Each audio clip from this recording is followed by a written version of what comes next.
Hello, my name is Joy Matthews, and when I was asked to talk about a memory from World War II in 3.5 minutes, I knew it was going to be difficult, because it was my childhood, from the age of 8 to 14.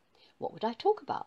Maybe the inconvenience of the blackout, the time when my dad got out of the train on the wrong side and fell onto the railway lines 3 inches from an electric rail. Or I could talk about the horrible air raid shelters, the smelly, musty Anderson shelters dug out of gardens, and later on the Morrison shelters. We had one of those. It filled our front room, a huge steel contraption, and you had to crawl in. It was like being in a cage. You couldn't sit up unless you were a very small child, and you had to lie there trying to go to sleep. Maybe I could talk about the horrible feeling in the pit of your stomach when you heard the air raid siren, and the relief when you heard the all clear. Or how about the 4 bombs which fell in the golf links at the end of our garden and formed 4 great craters? Later on, we children had great fun playing in them. And maybe I might mention the time at the beginning of the war when we were in Winchelsea Beach in our bungalow having a holiday, and stayed there for a year because we thought it was safer until we heard the bombardment from across the channel. And while there, we had a terrible winter. Snow for weeks piled up, and it took an hour's walking across the marshes on Winchelsea Beach, up the hill to Winchelsea itself, for school. The village school had one big room and all ages were in it. Or maybe I could tell you about the time my junior school was going to be evacuated to Braunton in Devon. And inconveniently, on the day we were due to go, I had a bilious attack. I was very sick. I was, you see, an actress then. I could persuade anyone that I was sick when I wanted to be. And so I couldn't go. My mum and I followed a week later, and it was a beautiful summer, and we stayed in digs. But when my pregnant sister, whose husband was in the 8th Army, joined us, we had to find somewhere else to live. And the wonderful W.I. found us a little unfurnished cottage called Twitch and Cot, and then those wonderful ladies went from house to house begging for any furniture or utensils, everything we needed, and soon, within a week, our little empty cottage was furnished. Oh, then, of course, I could tell you about the time I was evacuated, with my mum again, of course, to Harrogate, where my other sister, who was in the civil service, was evacuated to.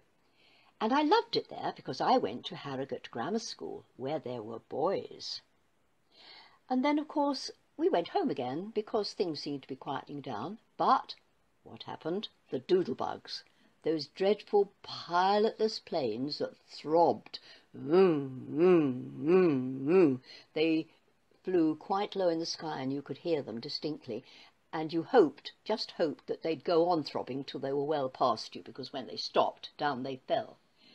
I remember one time I was waiting at a bus stop with my mum, and one came across, and we watched it, listened to it, and the throbbing seemed to stop above our heads.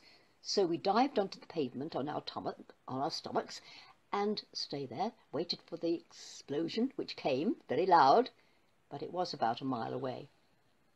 And oh dear, I think my time is up, and I haven't talked about rationing, or the 2 inches of bath water. Have I mentioned that? And the gas masks, and the make, do and mend, and the digging for victory, and the... oh, lots of other things.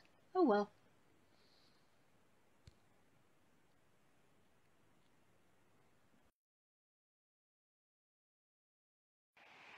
At the start of the Second World War, I was 3, and children under 5 weren't evacuated without their mums.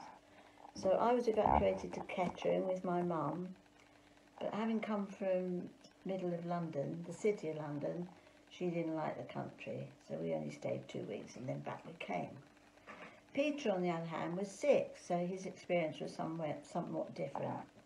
I found this book the other day, and he'd written in it what happened to him during the war up to a certain point. So I'm reading this as if I'm him. I was born in Islington in 1933 and started school in September 38.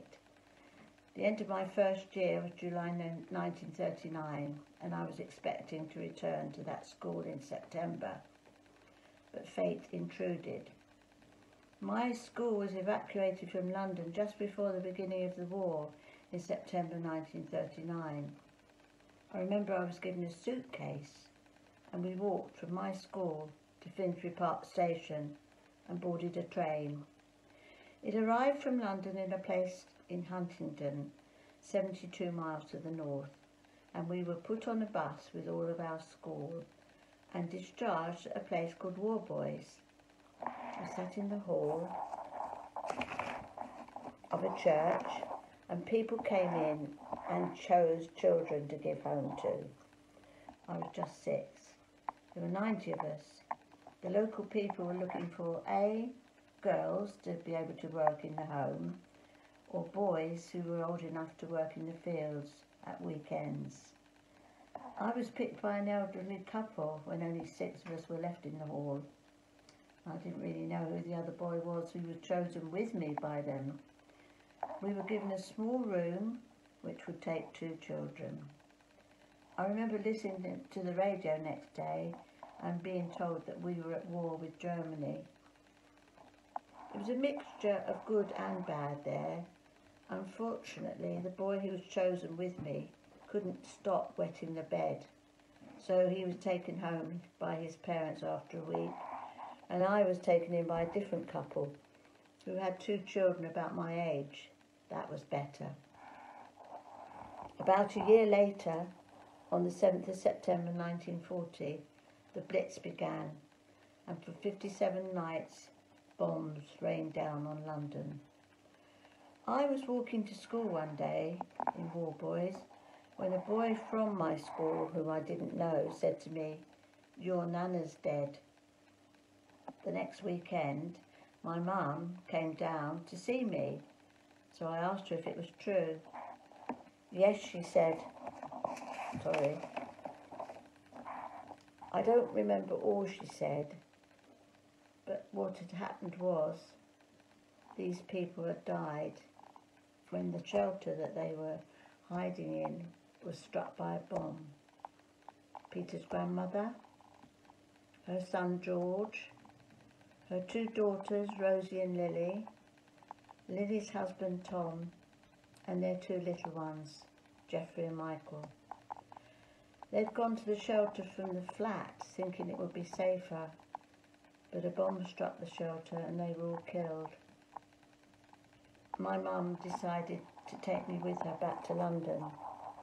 And first of all we went up to Bradford and lived there, near where my dad was stationed before he was sent abroad. And then we went back down to Harrow, where Vi's remaining sister lived, Vi being Peter's mum. And they stayed there for the rest of the war. Naturally, she wanted Peter with her.